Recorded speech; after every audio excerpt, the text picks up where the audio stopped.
Il y a quelques mois. Un samedi matin clair, et animé à Glenview. L'une de ces banlieues de Harare, où les ragots circulaient plus vite que le réseau téléphonique, et où chaque éternuement trouvait un témoin. Comme à l'accoutumée, le compound du 23 Fort Crescent grouillait de vie. Des bébés pleuraient, une radio hurlait les commentaires d'un match de football, et des femmes, regroupées dans les coins, faisaient semblant de balayer tout en collectant les dernières nouvelles. Ce matin-là, Moni, la nouvelle épouse venue de Masvingo, arriva avec son mari, Tandé. Elle portait 2 cartons et une bouilloire cabossée. Moni était une jeune femme douce, aux grands yeux innocents et à la tranquillité qui agaçait les esprits bruyants. Elle portait une robe florale rose, soigneusement repassée, et ses cheveux étaient tirés en un chignon impeccable. Son visage reflétait la confiance d'une femme qui croyait encore que l'amour pouvait tout résoudre. Tandé, son mari, était comptable et travaillait en ville. Doux et poli, il remerciait même les contrôleurs de bus, et personne ne l'avait jamais vu se disputer à propos de football. Ils louèrent la dernière chambre, près du couloir des toilettes, un petit espace qui fuyait à chaque pluie, mais c'était tout ce qu'ils pouvaient se permettre. Pour Moni, c'était le début d'une belle vie. Les autres femmes du compound la remarquèrent avant même qu'elle ne déballât ses affaires. Medo, la reine officieuse des commérages, les repéra depuis sa véranda et s'exclama « Eh, on a de nouveaux arrivants. Venez voir, peut-être que celle-là va nous apporter un peu de drame. » Aussitôt, 3 autres femmes la rejoignirent, Tariro, qui aimait les perruques plus que la paix, Memory, qui ne cuisinait jamais sans se plaindre de son mari, et Inasha, qui se disait moderne parce qu'elle lisait les statuts WhatsApp pour se tenir informée. Elles observèrent Moni balayer tranquillement son seuil et étendre les chemises de son mari sur la corde à linge, tout en chantant un cantique. « On dirait qu'elle sort tout droit du village », s'exclama Medo en secouant la tête. « Regardez comme elle sourit sans raison. Elle apprendra vite. » Memory éclata de rire. « Ces nouvelles épouses commencent toujours comme ça. Donnez-lui 2 mois. Après qu'il lui ait crié dessus une fois, elle arrêtera de chanter ses cantiques. » Inasha ajouta, « Tu vois comment elle plie ses chemises comme une bonne ? Ici. À Harare, ma chère, je ne me courberai jamais comme ça pour un homme. » Les femmes éclatèrent de rire si fort que Moni leva les yeux et leur sourit poliment. « Bonjour, sœur. »« Bonjour, » répondit Medo, sarcastique. « Bienvenue dans le compound, ma chère. Nous sommes très amis. Oui, tu vas aimer ça ici. » Ami n'était pas exactement le bon mot, mais Moni ne le savait pas encore. D'ici la semaine suivante, les femmes du compound de Glenview avaient officiellement créé leur propre organisation, l'Association des épouses fortes du Zimbabwe, aussi connue sous le nom, l'Association des épouses qui en savent trop. Leur objectif était simple, éduquer les épouses de villages comme Moni sur la façon de survivre au mariage à Harare. La cotisation était une bouteille de Mazoé, ou, si on était fauché, un sachet de Maputi. Chaque vendredi soir, quand la plupart des hommes étaient partis boire de la bière aux boutiques, elles se rassemblaient sur la véranda de Medo, assises sur des seaux de peinture retournés et des chaises en plastique, discutant de questions nationales comme les comptes bancaires de leur mari et comment faire croire à un homme que le prix des tomates avait triplé pendant la nuit.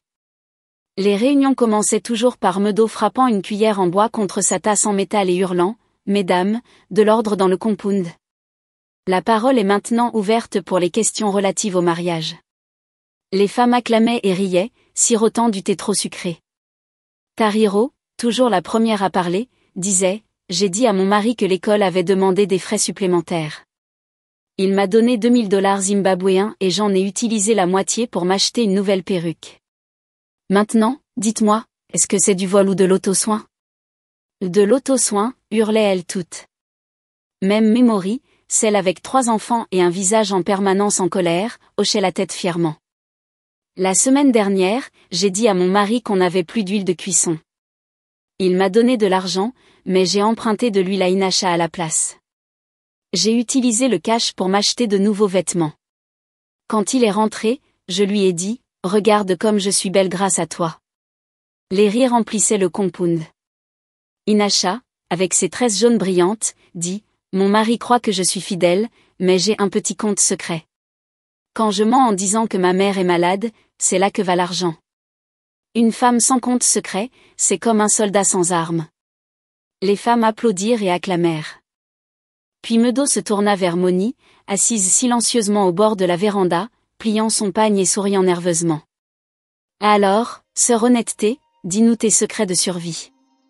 Ne dis pas que tu n'en as pas. Non, parce que chaque femme en a un. Moni avala sa salive. Je n'en ai pas vraiment, sœur.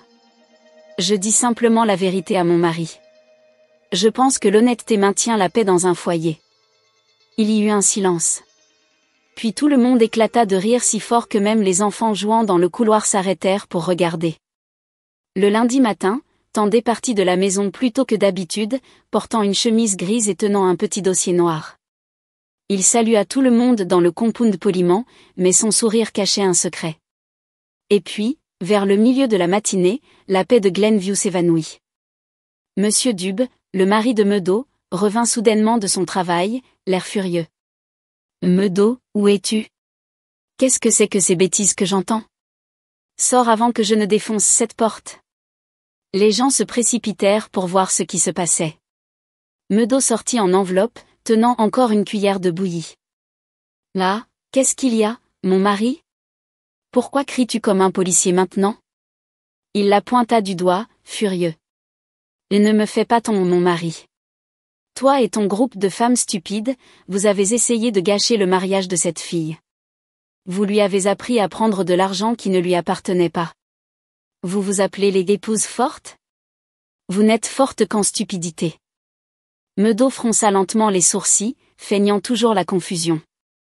De quoi parles-tu, mon mari? Alors, tu fais encore semblant d'être innocente? Tendé est venu à mon bureau ce matin et m'a tout raconté à propos de votre soi-disant association des épouses. Et comment vous avez trompé sa femme pour qu'elle vole de l'argent du bureau. Vous avez transformé ce compound en un repère de voleurs, c'est ça? En moins d'une heure, les hommes commencèrent à arriver un par un, l'air en colère et confus. Le mari de Tariro hurla, Tariro, sors d'ici. Est-ce que c'est toi qui as emprunté de l'argent à une autre femme et qui a nié? Et en plus, tu as fait passer cette femme pour une menteuse. Tu n'as donc aucune honte? Ah, non, ce n'était pas comme ça. Balbutia Tariro. Ferme-la. Tu ferais mieux d'aller rendre chaque centime. Sinon, tu dormiras dehors ce soir. Moni resta silencieusement à l'intérieur, tremblante. Quand Tendé rentra ce soir-là, elle le regarda avec culpabilité. C'est de ma faute. Peut-être que j'aurais dû me taire. Non, mon amour, répondit Tendé en secouant la tête. Tu as fait ce qui était juste. Tu as dit la vérité, et la vérité n'est pas responsable du bruit qui la suit. Le lundi matin suivant, un homme en costume, portant une mallette, s'arrêta devant le compound. Est-ce ici que vit monsieur Tendé? Tout le monde se figea. Oui, il vit dans cette dernière chambre, murmura Meadow. Je suis monsieur Chicot, directeur général de Zimodit Consulting. Je suis venu voir lui et sa femme. Il s'éclaircit la voix et commença, monsieur Tendé, quand vous avez rapporté ce qui s'est passé, la société a décidé d'examiner attentivement la question, car ce n'est pas tous les jours que nous trouvons une épouse d'employé qui choisit l'honnêteté plutôt que la facilité. Les actions de votre femme ont protégé les fonds de l'entreprise, et ce genre d'intégrité doit être célébré.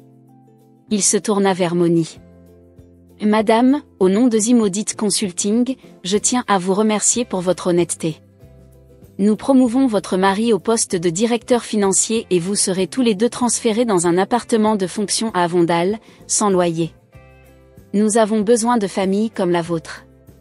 Alors que la voiture noire s'éloignait, le compound perdit tout contrôle. Les femmes qui s'étaient moquées d'elle la bénissaient maintenant. Madame Honnêteté, numéro 1 épouse. Tendé regarda sa femme avec fierté. Tu vois, mon amour, la vérité peut marcher lentement, mais elle ne se perd jamais. Depuis ce jour, chaque fois qu'une nouvelle épouse emménageait dans le compound de Glenview, c'était Meadow elle-même qui disait « Ma sœur, s'il te plaît, sois comme cette femme, Mutoniwasi. N'écoute pas les ragots. » L'honnêteté peut sembler stupide au début, mais elle finit par apporter des bénédictions. Et chaque fois qu'elle le disait, les autres femmes hochaient la tête en signe d'approbation. Elles avaient appris leur leçon à la dure. Merci beaucoup chère famille pour votre audition, veuillez vous abonner si c'est pas encore fait, et partagez la vidéo à vos proches. Partagez aussi vos commentaires ci-dessous. Merci, à la prochaine histoire, à très bientôt.